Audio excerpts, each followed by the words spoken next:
Okay, welcome to our last session of the Green Career event. Next up, we're inviting Kelsey Walker from TheRockGroup. TheRockGroup is a very ambitious firm based here in Amsterdam, a consultancy firm. They believe that fair and sustainable business can and should accelerate the transition towards a sustainable economy and society. So without further ado, I'm going to pass it over straight on to Kelsey. Wonderful, thanks. So hi everybody, thanks for inviting me, Hazel, and for the nice introduction. My name is Kelsey, as Hazel just said. I'm a consultant at TheRockGroup, and I came from the United States and I'm now living and working here. So let me see if I can share my screen with you guys today so that you can see a little bit of a presentation I put together.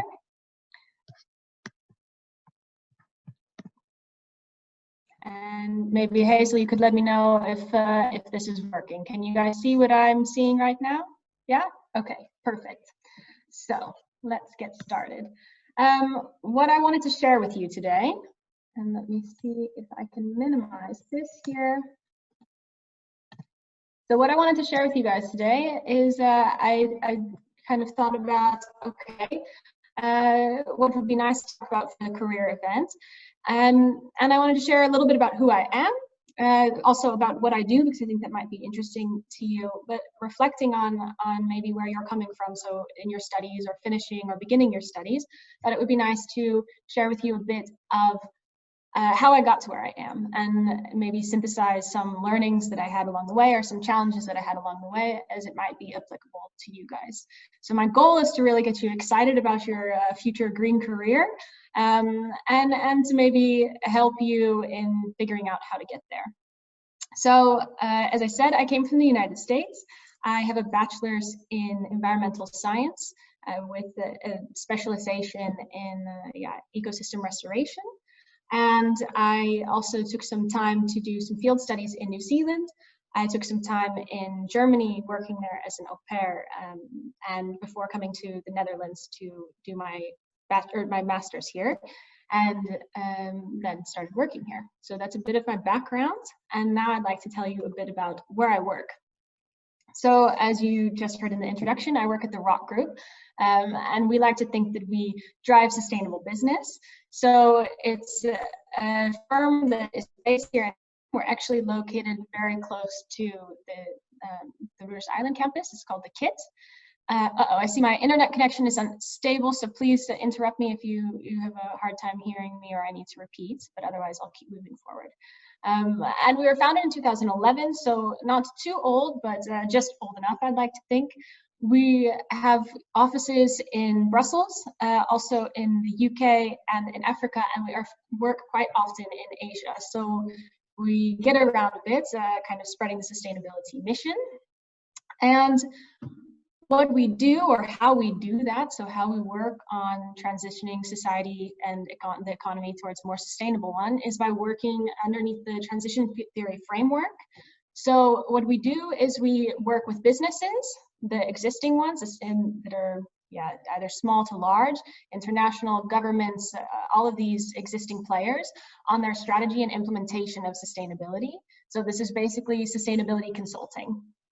Then we also work with startups to help them develop further, so innovative startups to try and introduce new innovative techniques, new innovative businesses. And we also work in education. And education is not just, for example, at the university, but we also do education for trainings in businesses on sustainability and how to do it in your job and your function. And we also do trainings for board members. So you might think, board members, why that? Well, board members are actually really important because they're usually the kind of, they direct how the company goes and allow budget. So that can be a very important group to train on sustainability. So we work in these three different areas because of transition theory. We think that if you work on just one area, you're missing out in opportunities because all of these three different areas are reinforcing each other. So it's kind of like a loop. There's the existing structures of these businesses that need to change and become more sustainable. But one way of doing that is by introducing new competition and new types of businesses. So that's where the innovation and sustainable startups come in. And how do you get these new innovative sustainable startups? Well, it all starts in education. It starts with you guys. You learn something new, you get excited about it, and then you want to create maybe your own startup. So we work in all three different areas to try and spur it along and keep sustainability going. And I'd like to, maybe you see a few examples here on the slide, but I'd like to go through a few of them to give a little bit more understanding I do, what my colleagues do as well.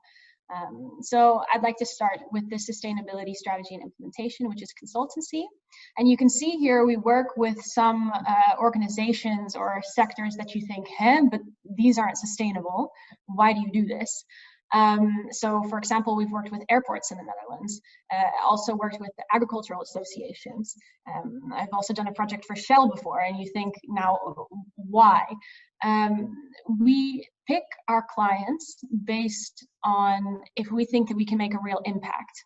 So we choose to work with these organizations sometimes that are the difficult ones to work with, because if you don't work with them, then you still have the big polluters, you still have the soil degradation, you still have unsustainable growth of food, you still have all these problems. So if we choose then to focus, or well, in part of our work to focus on these sorts of areas and these sorts of clients, because we believe that we can make a difference there. So for example, we've worked with some airports here on their circular economy roadmap, so try to help them become circular by 2050. We've also worked with agricultural associations on trying to help them pay more attention to biodiversity. So this one was actually a really challenging one, and it sounds from what I'm saying that it always goes perfectly, and that we're really changing all the bad guys, but there are some challenges that we encounter. Sometimes it's adopted really well into the organization, there's a budget for it, everybody's on board, but sometimes it's really challenging. And for example, with the Agricultural Association that we're working with right now, we got in all of the things that we wanted to get in. So you guys need to pay attention to farmers more, because that's a big problem, is that the farmer doesn't have a proper wage. Also farmer protection, because you're selling these chemicals that are not okay for farmers to be spraying around. And let's talk about biodiversity. The chemicals you guys are having them spray on these crops is killing off all of these organisms that we need for pollination. It's not good for the environment. And they thought about it and they said, okay, yeah, we should start addressing these points. However, then Corona hit, and now there's a struggle for budget. And so there's a budget cut, and we have to figure out how can we get some more budget for them to do the things that they said they're going to do. So in this area, we oftentimes are helping organizations to figure out where they want to focus. So what sustainability topics are really relevant for their business. Sometimes they can't see that maybe biodiversity is something that's relevant for their business. We also try to focus them or give them a scale of how ambitious they should be. So maybe they think, okay, we want to go for the moon, we're going to do the best ever, but they need to scale it back a little bit and break it down into baby steps. So we break it down into baby steps for them so that they can achieve that overall big goal. So it's a lot of giving structure, a lot of PowerPoints, unfortunately, but also a lot of really fun meetings to talk with them and help them come further on sustainability. And it can be quite impactful and quite rewarding. In the other line, what we do for the sustainable business development, a lot of times what we're doing there is we're coaching or sparring, and sometimes we become business partners. So here it's, say you have a startup that you think, okay, I have this great idea, but how do I turn it into a company? And that's where we come in and we try to help you in these different roles to figure out how to make your sustainable company, take it off the ground and get it going. And sometimes we can become a partner in executing the project or the company as well. So I've listed here some different organizations that we work with or have something to do with, and I'd like to talk about the Regeneration Academy. So the Regeneration Academy is located in Spain, and it's a regenerative farm. And what they do there is basically there's a huge problem in Spain right now with agriculture, and they use chemicals, they overuse water, they're pulling out so much groundwater that the land is actually sinking. They're degrading the soil, it's blowing all away so that you won't be able to grow food anymore, and they're putting down plastics to grow lettuce and then turning it into the soil. It's just, in some areas, it's a really big mess. And so what we do there is the Regeneration Academy is using this regenerative agriculture techniques, and they're a lighthouse farm, which means they show all the other farms in the area how you can do it properly. But they're having a struggle of how can we reach these farmers and how can we reach the youth in this area. So what we did there is that we secured funding from the European Union, and we helped them to develop the content and the structure of 2 new educational programs where they can share with rural youth and also with farmers and companies in the area of how they can play in this regenerative supply chain, how they can all play a role. So that was a really fun project that I've been a part of, I'm still a part of in this business line. And the last one that I'll briefly talk about is education. So I think I might, if you're from the PPLE faculty at the UvA, I might see you in June, because I'll be teaching a course there on externalities. What we do in this line is we develop these different courses, always to do with sustainability. And usually they have all of the different courses or trainings that we make have an interactive hands-on approach. So maybe you'll like this, but we don't really like grading. We think that in education, it really comes from the student's motivation, and I say student in a broad sense of the word. It's about what you want to learn. And so that's why we've set up some different traineeships and some different, just teachings. We do it from the university all the way to, I do a training in Asia with young professionals that's supported by the Ministry of Foreign Affairs, and do that a few times a year. So we always are training and having an impact there. And we find it really impactful because it's like the ripple effect, you know. We train one of you and interest you in sustainability and how you can incorporate it into your lives and into your work, and you move forward as this independent body, making more and more changes in the world. So we view education as a really important aspect that we work on. So that's a bit of the work that I do, and that my colleagues do as well at TheRockGroup, and the different areas that we work in. It may sound a bit chaotic, but I like to think that it's all-encompassing. And now what I'd like to do, if you have any questions on my work, please feel free to send them in. But what I'd like to do now is switch into the other part of how did I get here. So I'll try to go through this pretty quickly, but I think that here there might be some interesting points for you as you guys are on your own journey of sort of self-discovery, career discovery.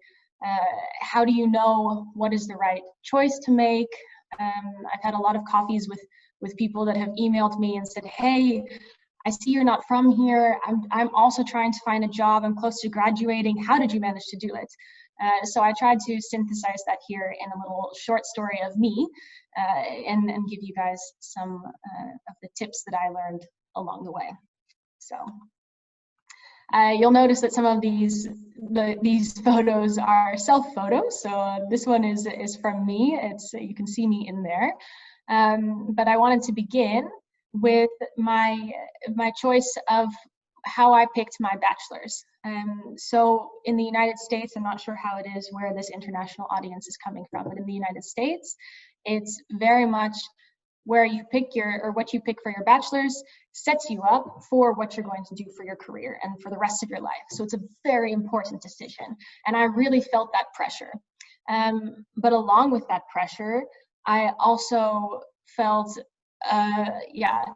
a little bit anxious because I had not been very good in school. So I'm dyslexic and I had ADHD. So it was very hard for me to focus and to figure out what I wanted to study. Often was, daydreaming or had a difficult time focusing on the assignments.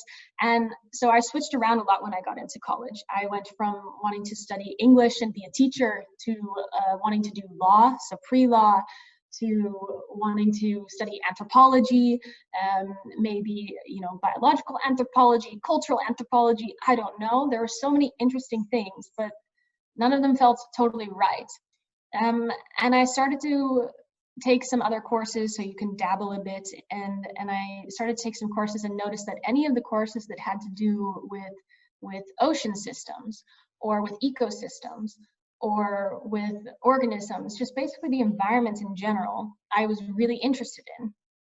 And that made me realize, and maybe it's kind of self-explanatory, you think, duh, but I realized I needed to find where my energy and focus and motivation was naturally drawn to, and that was the environmental studies. So from there, I was able to pick, okay, I'm going to do environmental studies and to study that and move forward. But as I was studying my studies in environmental science, I did my 4 years, which is typical in the United States, but at the end of my 4 years, I realized I wasn't done learning. And so I really wanted some more real life experience. And this is actually a picture that I took from what I decided to do at the end of my studies, which is I decided to extend my studies for an extra 4 or 5 months to do field studies in New Zealand. And this field studies, you can see here, this was actually my classroom and my classmates. And what we did is we did conservation work for 4 or 5 months, living in tents, hiking around in beautiful nature like this, with the goal of helping the government there to conserve and to protect the nature.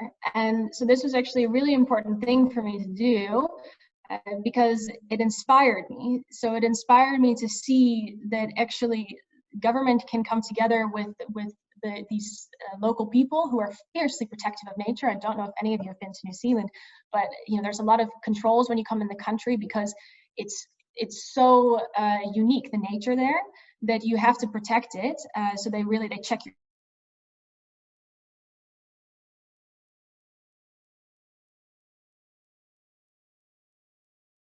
the country, the citizens, governments can all work together in a positive way to protect nature. So I spent a little bit extra time on my studies, which is usually a no-no, but I wasn't afraid to take a different path than what was expected of me. And I wanted to share that with you of sometimes you feel you need to do something and allow yourself the freedom to do it. But at the end of that, I realized I'd been so busy trying to figure out what to study that I didn't figure out how to apply it later after I graduated. And I don't know about how it is for you, but from where I come from, it's the cycle of you study, you graduate, you get a job. And if you don't have a job, you go back to studying. But I hadn't thought yet about how I wanted to apply this for a job. And I also hadn't thought yet of what specific thing I wanted to do for a master's. So I needed almost like a pause button to figure out what I wanted and what I needed. And so my pause button was again another unorthodox path, but I decided to be an au pair in Germany. So kind of give myself some time to reflect and still be doing something at the same time. So still making some money in an exciting new environment, had some time to travel, but really taking downtime to reflect and get to know myself and get to know what is my next step. What do I want? I know I wanted an environment for my studies, for my work, but what does that look like? So what I did is becoming an au pair, and during that time, I asked myself these questions, a lot of philosophical questions, which maybe sounds silly and what does it have to do with a career, but for myself, I think a lot, and also a lot of practical questions. So I asked myself, all right, what kind of work do you want to do? Do you want to be inside at a desk? Do you want to be outside? Do you like being behind a computer? How are you driven? Well, it turns out for myself, I'm very goal-oriented. So I realized, okay, I want short projects with short, medium, long-term goals, because I need to have that sense of satisfaction by achieving my goals. So these really practical questions, but also philosophical questions of where do I see myself making a difference in the world in this environmental field, and how? So this was a time that I took about a year in Germany, just sitting there thinking about it. And maybe for you, it takes 5 minutes or a little bit longer, however long you need. But for me, this was a very important foundation so that I was solid in my decisions moving forward for my career. And it helped me kind of avoid a mid-career crisis, as I like to call it. But so at the end of this, I had made a decision. Okay, I've done my reflecting and I know what I'm doing next. I want to do a career in research. I want to move to the Netherlands and do a master's in earth science at the University of Amsterdam. So that's what I did. This is a picture from my field studies at my time at the University of Amsterdam doing earth science. And I now knew, okay, that's where I'm going, that's where I'm headed. But when I moved to the Netherlands, maybe as some of you international students, I didn't have that many friends. And I thought, okay, I want to make some more friends. So a friend of mine invited me to a birthday party of hers. And she said, I have a lot of friends that'll be there. You'll really enjoy it.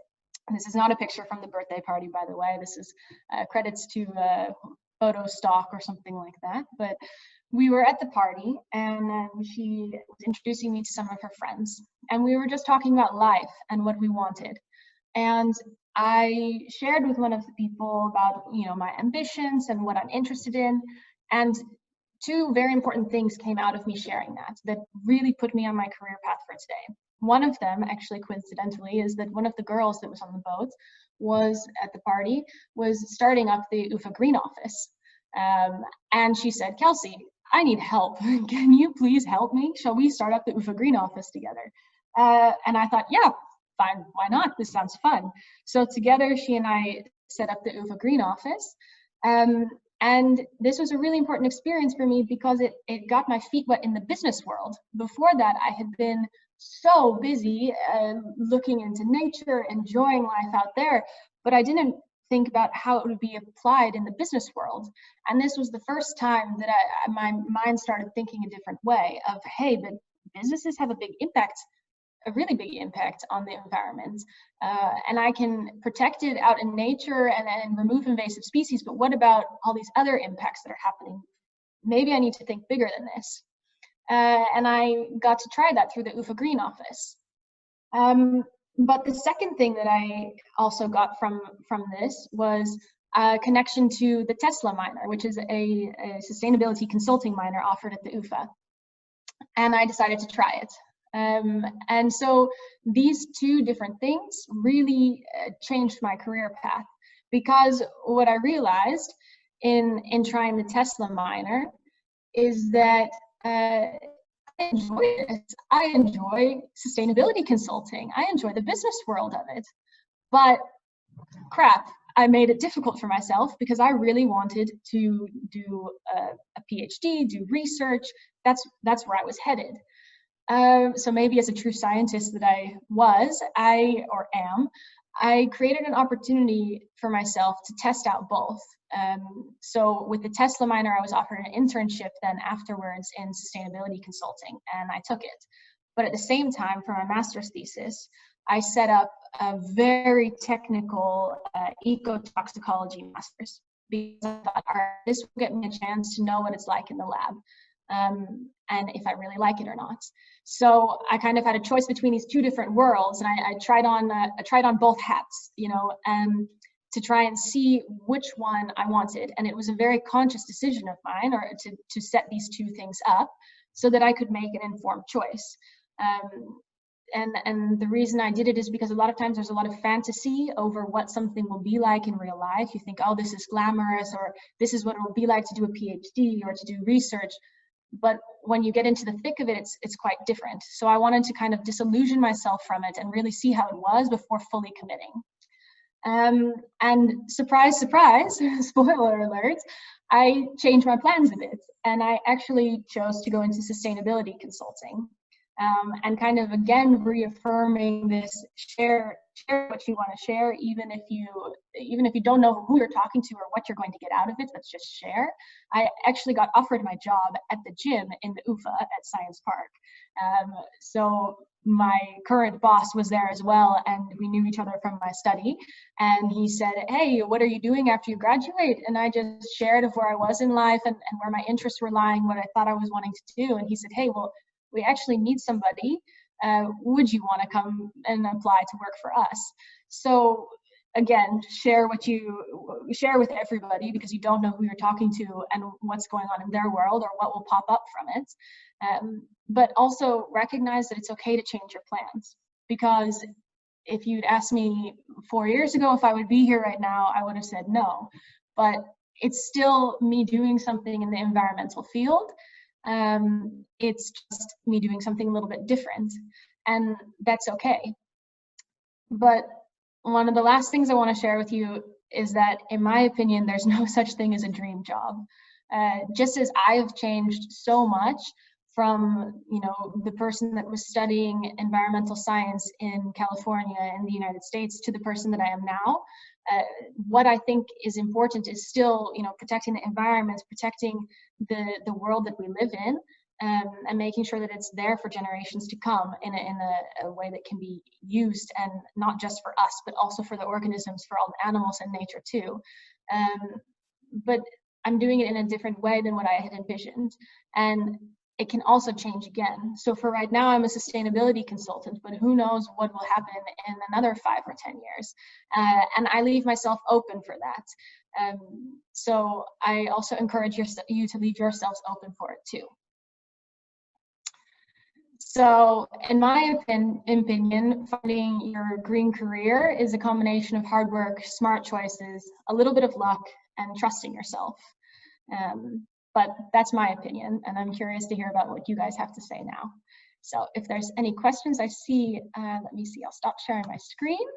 And if there's any questions, I'd like to take them. Let me look at the chat here. So shall we start at the top? Does that sound like a good idea? Or do you see any, Hazel, that you think would be more appropriate than others? Yeah, I just wanted to start off by saying thank you very much for your presentation. I personally found your advice about not being afraid to change course really encouraging. I think a lot of students feel a pressure that they have to have their entire lives mapped out by their 3rd year of university. So yeah, really encouraging. And I hope that we all get offered a job when we go to the gym, because that also makes sense. Yeah, well, you never know what you'll get offered, so make sure to share. Yeah, some incentives to also go to the gym more often, maybe. I think, yeah, there were quite a few questions about specifically the TheRockGroup, and whether they offer any internships or job opportunities that currently exist within the TheRockGroup. So maybe you could down that. Yeah. So within the TheRockGroup, we do offer internships. Actually, one of my old students from PPLE is currently doing an internship with us. So that's one way in, if any future students are coming up with mine. But also, we do post about internships, and you can feel free to email as well. I think Jordi is the contact that we have. So if you just email the generic email and say what you're looking for more specifically, and also what you offer as well, so what expertise you have, we do offer internships. Also, another thing is that we do have different traineeships. So we set up an SDG traineeship that one of my colleagues set it up, and he told me to please share with you. So Hazel, maybe I'll give you some information afterwards, because he said that he thinks it would be really beneficial for all of you as well if you wanted to do some sort of traineeship there. And let's see, what else did I want to say? I think that was about it for that question. We do have internships. Okay, perfect. Related to that question, someone's also asking about whether the internships are only available for people who have a sustainability related degree, and I think maybe, yeah, I think you sort of get an impression that people come from all sort of backgrounds to get into this field, but I'm assuming you're going to echo that opinion. Yeah, so you don't have to have a sustainability related background. That's totally fine. We just look for different skills. So for example, my skill was my earth science, environmental science background, and I'm learning the business as I go. I have another colleague who's really the business and no sustainability background. I mean, we have one intern that we hired in the beginning for office management, and he said, yeah, I don't understand how you make money in sustainability. It doesn't make sense. So it's really about what you can offer personally, and you wanting to learn is just an added benefit if you want to learn about sustainability. So. Okay, perfect. We have so many questions coming in. One which is more specific to the industry in which you're working, which is this person's interested in the airline industry. What are some of the actions that you've proposed specifically to airports to make them more circular and more sustainable? Yeah, so airline industry and airports are two different things. The airline industry and the airports view themselves as very separate. So that actually for airports, you think of them as coupled together because you can't really have one without the other. But when working with the airports, we worked a lot with their properties. So airports have a lot of properties around the area. It's not, and real estate, it's not just about the flying in and out. So we looked at that, but we also looked at their waste streams, so where things are coming in from and how you can try and close the loop there. As far as the specifics of the roadmap, that was more my colleague Elfrika who was on there.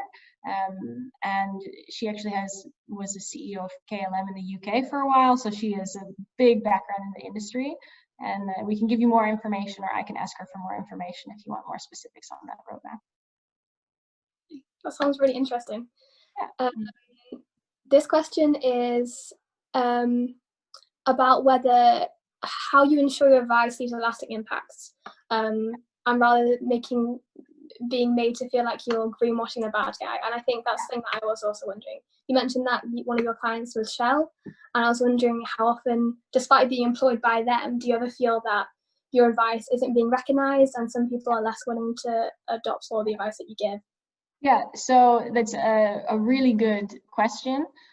Also something that we discuss constantly when choosing a client or saying yes to a client.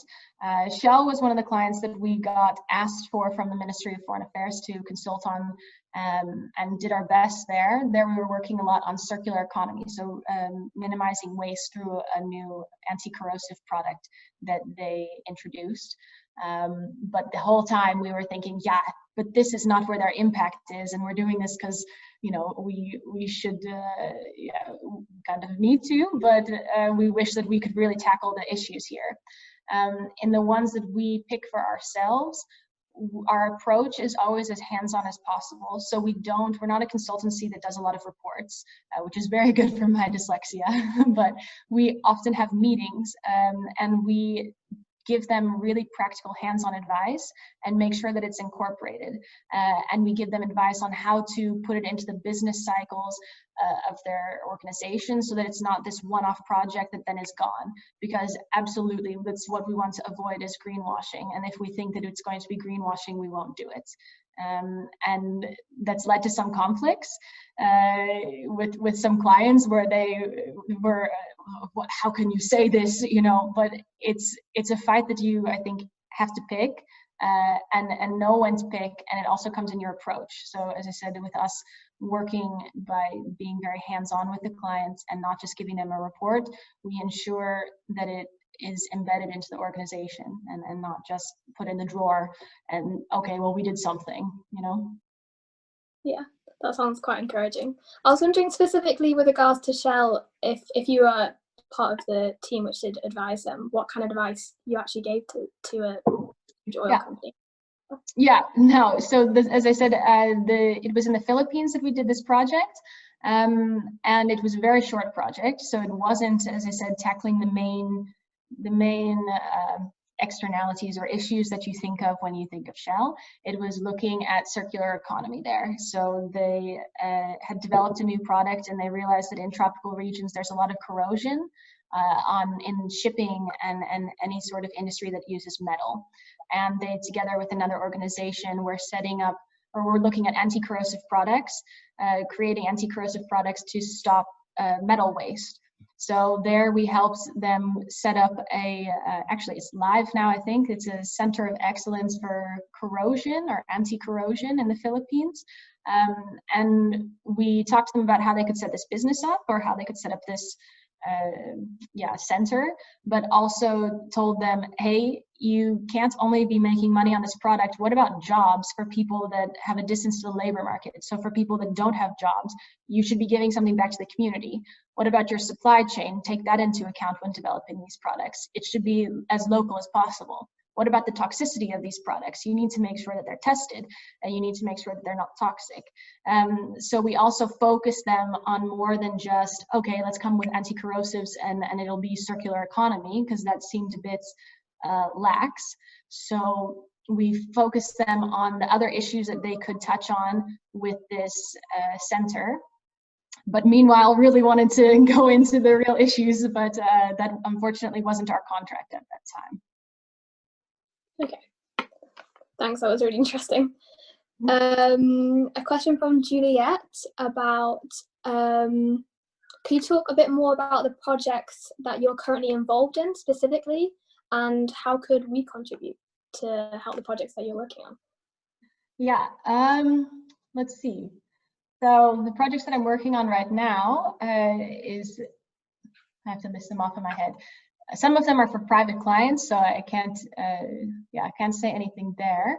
But other ones are, for example, the Regeneration Academy. So that one's about regenerative agricultural practices. I think what you guys can do there is right now educate yourselves on the differences between regenerative products and regenerative agriculture and the way that we are growing food currently, because it's having devastating effects that we can't undo. Which hopefully will also change a bit of our consumer behavior, I think. With the trainings and developments, I've also put together with a colleague of mine this Orange ASEAN factory, which is in Asia, and unfortunately that one's been shoved off a little bit. So coronavirus has gotten in the way, I think, but that one will be open when we do training again. It will be open for you guys to apply. So if you would like to apply, I think probably next year when Corona is less of an issue, you could always apply there. But I think in general, instead of just in my specific projects, things that you can do is be active and be heard and be educated. So find what you can contribute, because I think that sustainability belongs in every faculty. I don't think that it should be a separate faculty. I think it should be in finance, it should be in law, it should be in everything. So maybe we can have a conversation of how we can integrate it into your specific area of education. And that could be something that if you guys are calling for it, we can make a change. Yeah, I really like that. I think there definitely is a separation of sustainability from all the other sectors, and there is a call to make it more interdisciplinary, that sustainability should be taught in every single sector. It affects all of us in the way that we're going to live in the future. So I think that's a really good message. Yeah.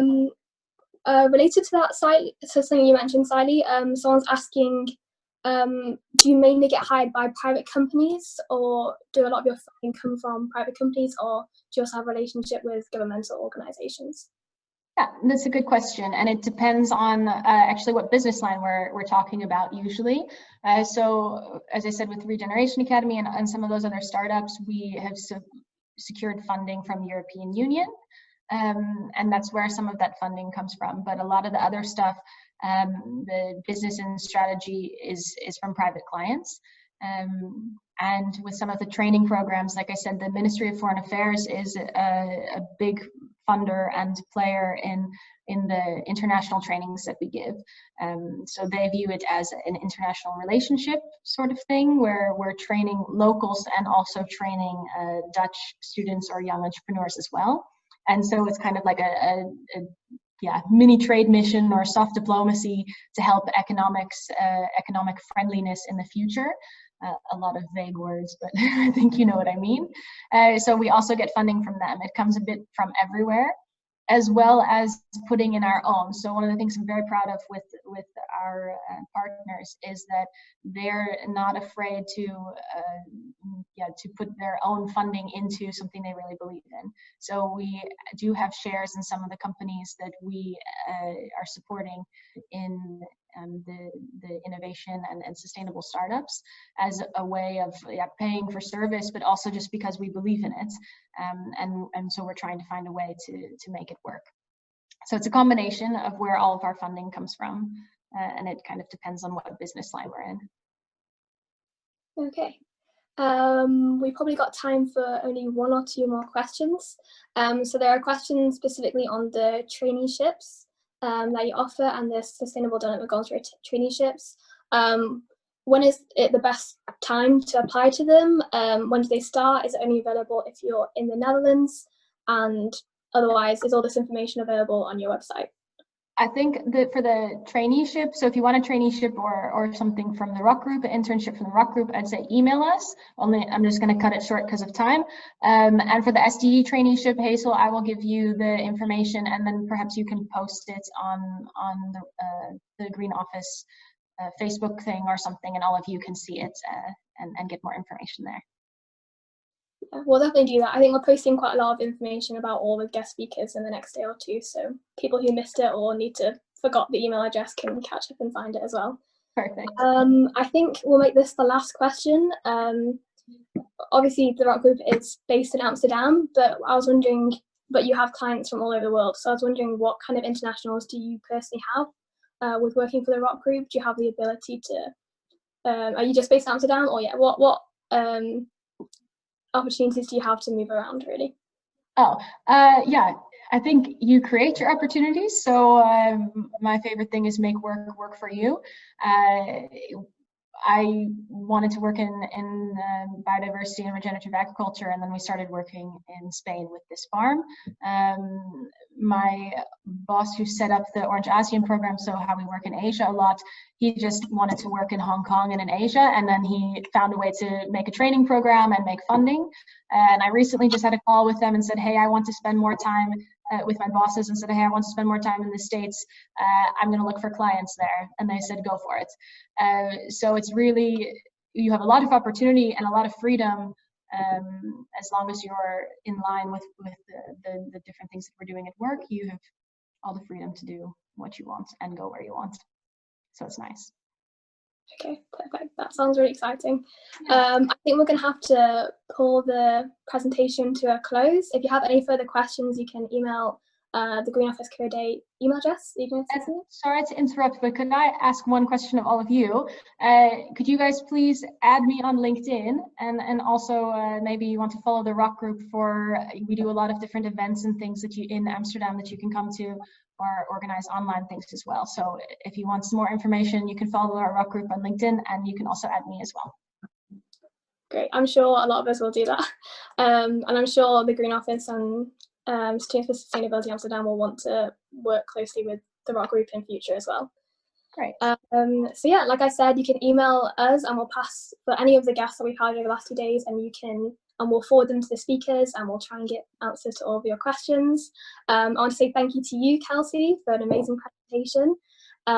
Thank you to all the guests that we've had over the last 2 days, the teams who have been working on it, and a huge thank you to all the students and non-students who have turned out to listen to the presentations and ask so many questions. I think all of us who have been working on this event have been slightly overwhelmed with the response that we've had. We weren't expecting quite as enthusiastic a response, which is very encouraging. Obviously, I think it's a really good sign that so many people are wanting to pursue a career in sustainability. We're publishing a booklet all about the speakers, companies that we've had over the last few days, as well as many other businesses in the field of sustainability, and that will probably be published tonight. We'll post it on the Facebook page. It will also be on our website as well. So yeah, I think that comes to the end. Be sure to follow all of us on all our social media platforms, and then you can get involved in future events that we'll host. And yeah, thanks again, and I hope to speak to all of you soon and that you'll enjoy the event. Yeah, thank you. Bye, everybody.